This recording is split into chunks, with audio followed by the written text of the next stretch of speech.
জ্বালানির কারণে কি মাননীয় স্পিকার বোরো চাষ ব্যাহত হয়েছে? কোন মিল ইন্ডাস্ট্রি বন্ধ হয়েছে কিনা যদি সংকট হয়?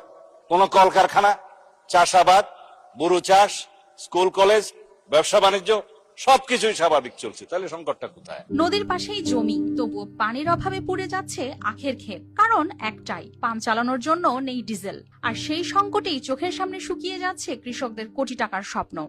তেল নাই, তেল পেলে আমরা পানি দিতে পারবো। তেলের দাম হঠাৎ করে বেড়ে দিছে, তাহলে আমরা এই গাছগুলো কিভাবে লাগাবো আর সেচই কিভাবে দিব? জ্বালানি তেল সংকটে সচল রাখা যাচ্ছে না কম্বাইন হারভেস্টার মেশিন। মধ্যপ্রাচ্য পরিস্থিতিতে দেশের প্রায় 50% শিল্প কারখানা জ্বালানির সংকটে ভুগছে।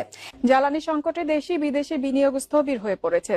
জ্বালানি সংকটে অন্য দেশে চলে যাচ্ছে তৈরি পোশাকের ক্রয় দেশ। জ্বালানি সংকটে বন্ধ রয়েছে বিদ্যুৎ উন্নয়ন বোর্ডের Khulna 330 megawatt, Faridpur 50 megawatt, north West পাওয়ার কোম্পানির খুলনা 225 মেগাওয়াট, মধুমতি 100 মেগাওয়াট ও ওরিয়ন গ্রুপের রূপসা 105 মেগাওয়াট কেন্দ্র।